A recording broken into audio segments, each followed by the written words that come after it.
Well, hello there, amazing private practice owner. My name is Gerda Muller, and you are listening to the Private Practice Success Podcast. And this is episode number 12. Today, I'm going to talk to you about the 10 rules for business. This is a juicy one. So every year I meet with my leadership team at my group private practice, and we write down 10 rules for business that we are undertaking to live by in the next 12 months. Now, if you have ever found yourself making a decision in your business and then coming to regret it, and then finding yourself 2-3 months later making the exact same mistake and going, why did I do it? Why did I not learn my lesson 2-3 months ago? Then this is even more for you. Because guess what? We've all been there. We've all been in a place where we've made a decision just wanting to then kick ourselves afterwards because it wasn't the right decision. It was something made in the moment. A decision you made without really thinking it through, without looking at it from all different aspects. And sometimes, if we are honest, we are making decisions that's not really business minded. And I know that for me, I'm a female, I'm also a psychologist, and I feel like those two variables makes it even harder. Now, I'm not delving into the research here, but I'm pretty sure that us females make more emotional decisions in a good way, good positive way. I'm not saying we are emotional, like out of control emotions, but we make more heart-centered decisions. That's what I mean when I say emotional. Like we're more in touch with our feelings. Generally, I know I'm generalizing here. I'm sure there's a lot of males that do that as well. But I think just naturally, as female business owners, we lead a lot with our heart. And then couple that with the fact that in my case, for example, I'm a psychologist. I'm highly skilled in empathy. My training embedded in me how important it is to be able to put myself in somebody else's shoes, to understand what they're going through. So every time I make a decision, my brain automatically goes, how's this going to impact that person? How are they going to feel about it? How are they potentially going to react? How's this going to impact their day, their week, their month, their year, their life in general? How's it going to impact their relationships, especially if I give them bad news and they need to go home and they talk to their partner or husband or wife about it? I'm so acutely aware of how other people are going to feel potentially. And yes, sometimes we guess what we think that might be. We're not mind readers, but we are very, very aware. And, I don't know, if you're just a decent human being, you wouldn't like upsetting other people. And if you are like me and, you like to be liked, you want to be seen as the person that's helpful, that's nice, that's understanding, that is supportive, and then you need to make a difficult decision, that doesn't sit well. It's so hard. And it can be so emotionally draining getting to that place where you finally make that decision because in your head and in your heart, you've worked through all of that stuff. And a lot of times then you don't make the decision that you should be making, or you make it and it's like you feel so bad about it and you feel guilty and it's like, yes, I knew this is going to happen. Look at this. It's so hard. It's so hard being a business owner. That's all I can say. And we want to be careful because we also don't want to get to this place where we just do the opposite and we just become ruthless. We don't want to be that either. I know I don't. And I most certainly wouldn't want to work for somebody that is ruthless, most certainly. So how do we then make business decisions as female, heart-centered business owners that are also helping professionals and therefore highly skilled in understanding how our decisions can impact other people? Well, the first thing I will tell you, one of the biggest lessons I had was that I'm not responsible for other people's boundaries. I'm also not responsible for their feelings, but I'm very aware that if I make decisions, it's going to lead to certain feelings that they're going to have. But I'm not responsible for their boundaries and what it is that they do. I'm only responsible for my own boundaries and what I do and what I decide. And ultimately, I need to take responsibility for the consequences of the boundaries that I lay down. And a boundary is just a different word for a rule. It's like a rule that I have. So when I say 10 rules for business, I'm also talking about 10 boundaries for business that helps me make decisions. And when I meet with my management team to have this conversation every 12 months, this is not like a business planning conversation. This is not about what goals did we achieve, what went according to plan, what was a challenge. No, we specifically look at how we went with our decision making. What was hard about it? Where did we make the wrong decisions and why? What led to that? And we have this really in-depth conversation that then helps us, revise our 10 rules for the next year. Now, once you've done this once or twice, the rules I find generally stay more or less the same. We might tweak some of the descriptions. One might fall off the list because we've gotten really good at that boundary and a new one needs to be popped onto it.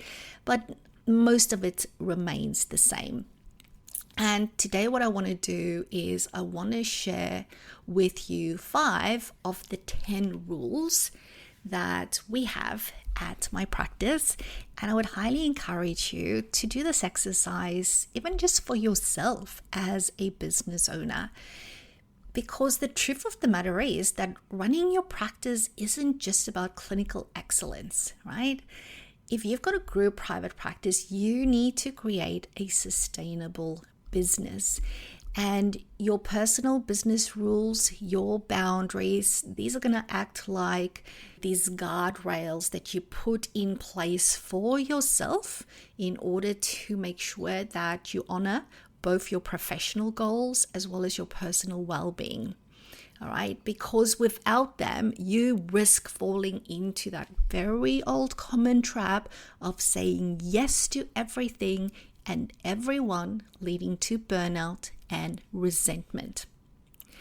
Then when we look at some of our boundaries with regards to finances specifically, because we are a business and in the helping profession, we tend to not want to talk about that stuff, or we avoid really delving into it. It's really important that you also create clear boundaries around financial decisions in your business. I see a lot of female practice owners undercharging and over-delivering because they haven't set firm financial boundaries. So really, your business rules become like your permission slip to really charge what you're worth and to maintain healthy profit margins without feeling guilty about it. Another example is charging cancellation fees and no-show fees, right? You know what I'm talking about. So more holistically, what I would say before we look into my examples is that when you have these business rules, it really sets the tone for your entire team. Because what you do is you are demonstrating professional confidence. You are creating consistency in processes and policies and operations, and you are really modeling that to your team. And when you as the practice owner has got good boundaries, it also gives permission for them to have good boundaries. And when you take responsibility for your boundaries, your team, your clients, your referrers, other businesses you do business with, you again model to them that it's important for them to take responsibility for their boundaries. Okay, so I'm going to share 5 of our 10 with you. So these are the ones specifically at my private practice. So the first one says communicate with purpose. Communicate with purpose in everything we do. That's one of our really important rules, whether that is just through verbally talking to somebody, whether that is in an email, doesn't matter how we communicate, it must be with purpose, which means that we need to include context. We need to be prepared when we are communicating. We need to not only listen, but also hear what they are saying. We need to reflect if we are uncertain. We want to be collaborative in our communication. We also want to be clear, to be kind. It's not about being nice, it's about being clear in order to be kind. And when there's an issue, we want to pause, consult, and then act. So that is the description for us that goes with the rule, communicate with purpose. And we try and really put a little description with reminders for us attached to each of these rules. So that is rule number 1. Rule number 2, if something breaks, fix the system, don't band-aid it. Because we've tried the band-aid approach, and it doesn't work. Because guess what? Do you know what happens to a band-aid? It's nice, you put it on, it stops the bleeding, but then it starts to come off and it starts like flapping here. Let's say if it's on your heel, it starts flapping, becomes annoying, and then it starts bleeding again because the band-aid's off. Yeah, no, it's not worth it. That's a short-term solution. That's not what we're about at my practice. Our little description here says, get off the hamster wheel to get this done. Okay, the hamster wheel, I've got so much stuff to do, I don't have time. No, we're not gonna accept that. We are getting off the hamster wheel if something's breaking, okay, and we're gonna take the time to fix it. We're gonna step back and slow down in order to speed up. It's very tempting to band-aid something because you don't want to stop. You want to keep going, keep going, keep going. No, we're going to stop and we're going to fix it. So that's rule number 2. Rule number 3 says zoom out every pit stop before we zoom back in. So what we do at my practice, and I do this with all my Private Practice Success Academy members, is we do a practice pit stop every 6 to 8 weeks. So obviously, whatever I teach my mentoring and coaching clients, I actually do at my own group private practice as well. So this is our rule and reminder that we always want to zoom out before we zoom back in, which means that we need to look at each business strategy and go through the numbers with a fine-tooth comb, which will then inform the planning that we're going to do. The goal here is to be less reactive and more proactive. And we always want to ask ourselves when we are zooming out, and we're looking at what we've done and what we plan to do, we want to ask, is this vision focused? Is this mission focused? And then we want to limit ourselves to a maximum of 2 to 3 projects per 6 to 8 week cycle, because that's how we do our planning. So rule number 3 is zoom out in order to zoom in. Then rule number 4 is to drive the competitive advantage always. Always. And how do we do that? We ask, how is what we are doing different? How is what we are doing standing out? How is what we are doing innovative? We want to always innovative. And how does this better serve our clients, our referrers, and our team? And I want to emphasize that driving the competitive advantage is not how do we beat our competition. We're not competing with other group practices or other solo practitioners. We are competing with ourselves, always wanting to level up what it is that we are doing. And then last but not least, the 5th one that I'm going to share with you. Rule number 5 says we have a profit first focus at all times. So I'm a big believer in the profit first philosophy. But let's have a look at some of the bullet points I have under our profit first focus description. It says here, we don't work for free. We charge our worth. We allow the numbers to guide us. And lastly, feeling sorry doesn't pay the bills. That is like a prompt for us. Feeling sorry doesn't pay the bills. So we always need to remember that as a private practice, every dollar we spend, whether it's on paying our bills or paying our teams, we need to earn. And therefore, we can't work for free. I'm not saying you can't do pro bono work. You most certainly can. And I've done pro bono work myself when I was still even as a solo practitioner. I've done pro bono work as a group practice owner, but you can only do that when you've had a profit first focus. Because a profit first focus allows you to make profit, which then allows you to have money to put towards pro bono work. Because pro bono work is a free service for the client. It's not a free service for the business. The business still needs to pay the clinician providing that free service. The business still needs to pay for the operating expenses for that hour that session is being delivered. So it costs the business money. The money has to come from somewhere, and it therefore needs to come from the profit. So making a profit is actually a good thing because it allows you to give back to the community. But if you are going to do work that is free without having had a profit first focus, that's when you're going to undo and unravel your business. So that was rule number 5. So maybe have a think around whether some of these rules would be helpful to you. But what I would highly suggest is for you to set some time aside and do some journaling in terms of when you look back over the last 6 to 12 months and the challenges that you faced in your decision making.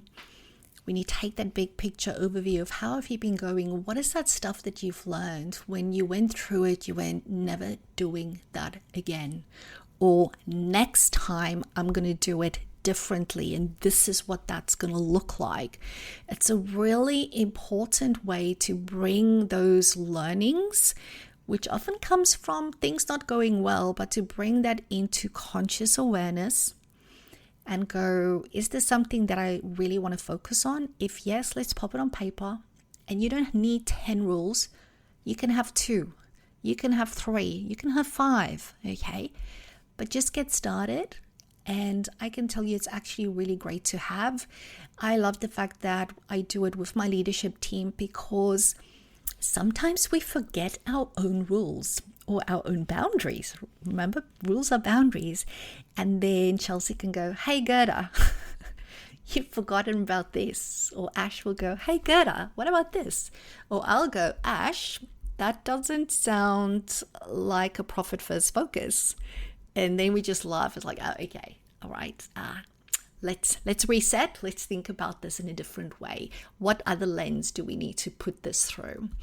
And the other thing that I will leave you with in terms of decision making is whenever we make decisions in the business, I wanted to tick 3 boxes, right? And this is particularly when it comes to innovation and when it comes to change or new things. I always ask myself, will this change or this new thing or this new strategy, will this serve the clients? Yes or no? Then I ask, will this new thing or this change serve the team, both admin and clinical? And then thirdly, I ask, will this serve the business?